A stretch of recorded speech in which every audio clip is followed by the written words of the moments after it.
I'm standing here with Varrin from New Hampshire that has something to do with something you're angry about. Tell me about this. Yeah, well, you know, I don't get angry, but I'm disappointed, and I regularly interact with an outfit that a lot of other people are upset about, the TSA, Transportation Security Administration.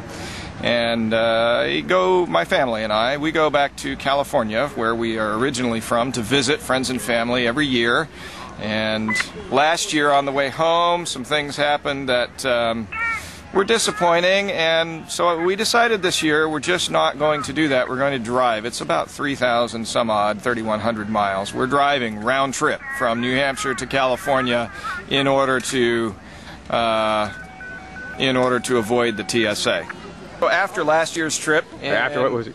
Last year we went to California. We flew back, and had a little encounter with the TSA that was not particularly friendly. While we were out there is when they changed their policies on X-ray scanners and pat-downs, and after the trip the family decided, well, maybe we shouldn't do this anymore. So we're going to drive. It'll take several days to get out there and several days to get back, but we're taking that time on the road, even exposed to additional risk, in order to avoid the uncomfortable situation with the TSA.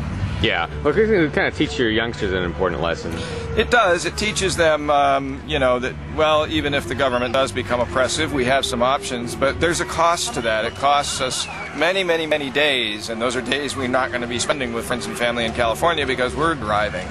Like I said, it also sort of teaches them to stand up to strangers that want to touch them.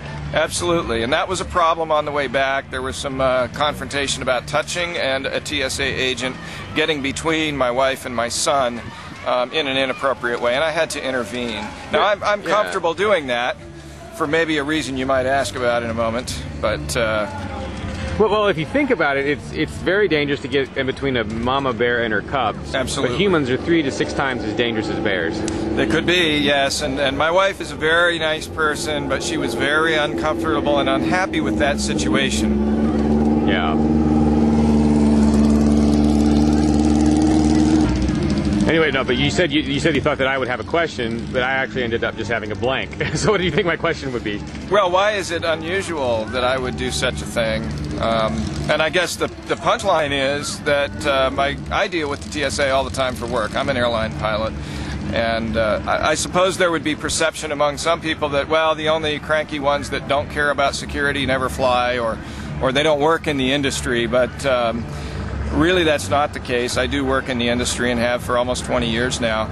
And there are many pilots in particular who are not pleased with the TSA, and they may not say we ought to just do away with it, but they're definitely upset about the level of harassment, particularly that the flight crew members get. You know, we're in the airplanes, and yet we still are exposed to all Well, this. especially considering how pretty many of the flight crew members are. That's kind of that's questionable, you going after these pretty gals and giving them special screening and touching them and stuff like that. That's crazy. It's been eased a little bit, and there's promises of further easing, based on you are flight crew members and you've been vetted and all of that. But why that isn't done from the beginning, the reaction, or it's the typical government attitude. Well, we're going to do this, and then you have to ask for permission to be exempted from this. On the other hand, the reality is we were out flying these airplanes. Why are we asking you? You should be asking us, and not the other way around. All right. What's the main thing you think other folks should do to deal with this problem? Well, I hesitate to get too much into advice per se. I'm not a lawyer and all of that, but I will say, from a safety standpoint, my number one suggestion is that you keep an eye on your belongings. There have been cases of things coming up missing at security checkpoints or whatnot.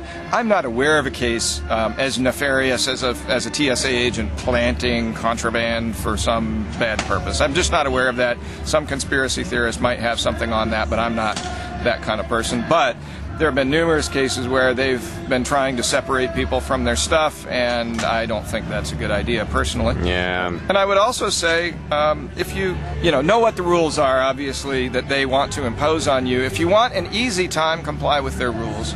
But at some point, they will be able to trip you up, and you ought to think ahead of time. How are you going to react? Will you let them, for example, confiscate your articles? And here's a little hint. They cannot confiscate anything, ever. They don't have the authority to do that. They might suggest that they do. They might say, well, you can't have that. But there's actually a comma after the end of that phrase. You can't have that if you want to come in and go fly.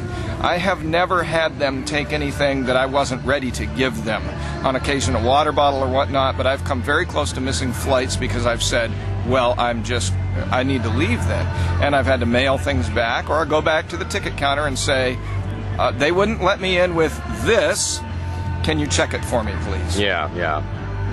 All right. So that's, you know, and of course, if you really don't want to be touched in an inappropriate way or x-rayed, drive. That's where we're at. And it's tragedy for me being in the industry. I love to fly. I'm an airline pilot, you know. I love aviation. It's supposed to be fun. It's become a real drag, and a big part of that is the TSA. So it is. Yeah. All right. Thanks, Varrin. Good luck out there. Thank you, Dave.